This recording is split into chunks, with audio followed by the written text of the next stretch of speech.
साथियों, मेरे प्यारे देशवासियों, आजकल आप देख रहे होंगे कि जो 2047 का जो प्लान चल रहा है,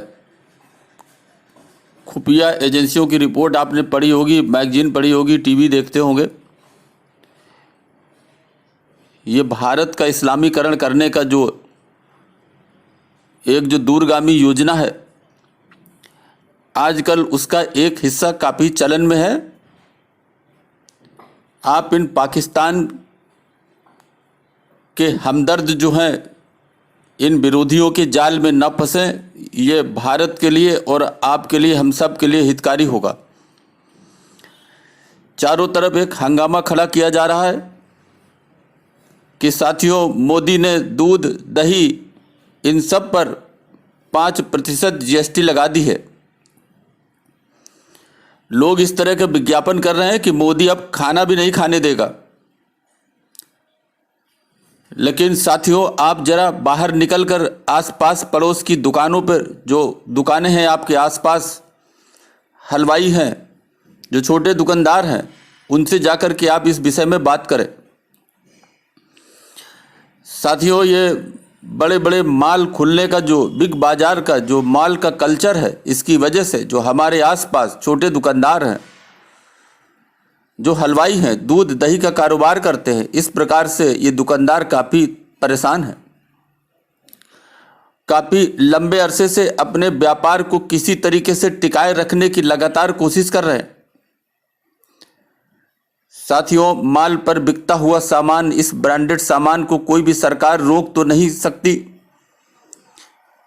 लेकिन इन पर टैक्स लगाकर इनको महंगा कर सकती है। इससे जो हमारे आसपास के जो छोटे दुकानदार हैं, उनकी दुकानदारी बढ़ेगी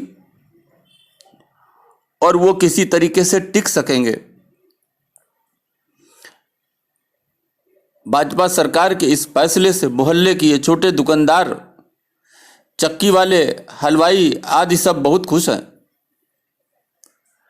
लेकिन साथियों, इन लोगों ने बवाल खड़ा कर दिया है। साथियों, जीएसटी इन चीज़ों पर लगाने का मतलब घर के आसपास छोटे दुकानदारों, व्यापारियों, हलवाई, चक्की वाले, इन तमाम लोगों को राहत दिलाना है। क्योंकि मॉल के कल्चर से, अपनी घटती बिक्री से ये परेशान हैं। मॉल में बिकती ये चीज़ें अधिक महंगी होंगी तो लोग इन्हें अपने पास के दुकानदारों से सस्ते में खरीद करेंगे, वो भी बिना टैक्स का, जैसा आज तक करते आए हैं। साथियों, सिर्फ ब्रांडेड सामान, आटे, चावल, दही, इन सब चीज़ों पर टैक्स लगा है। आप टैक्स नहीं देना चाहते तो अपने आसपास के जो लोकल चक्की वाले हैं, दुकानदार हैं, उनके यहाँ से आप सामान खरीद सकते हैं। ये भी न करना चाहें तो आप गेहूं खरीदिए, इनको धोइए और जो पास की चक्की है उस पर शुद्ध आटा पिसा करके इस्तेमाल करिए। स्वस्थ रहिए, आपको कोई टैक्स नहीं लगेगा, आपकी सेहत भी बनी रहेगी। सरकार भी यही चाहती है कि आप दूध, दही, मक्खन, घी, आटा, बेसन, सूजी, ये सब आप शुद्ध खरीदें, अपने आसपास खरीदें, बिना ब्रांड का खरीदें और इन छोटे दुकानदारों की सहायता करें। लोकल लोगों से आप सामान खरीदें, जैसा अभी तक होता आ रहा है। जब ये मॉल नहीं थे, बड़े बिग बाजार नहीं थे, तब आप यही सब करते थे। आज से पहले इन चीजों का ब्रांड नहीं था, सब लोकल था। लेकिन साथियों, आपके पास पैसा आया और उस पैसे के कारण दूसरा आलस और कामचोरी पर आपने अपने दुकानदारों का, जो स्थानीय छोटे छोटे दुकानदार थे, इनका दामन छोड़ दिया। ऐसे आलस और कामचोरी पर ही जीएसटी लग रहा है। सरकार माल में बेचना रोक नहीं सकती, लेकिन माल में टैक्स लगाकर, मोहल्ले के दुकानदारों को छूट देकर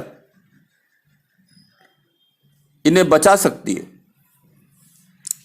घी हो, दही हो, मक्खन हो, छाछ हो,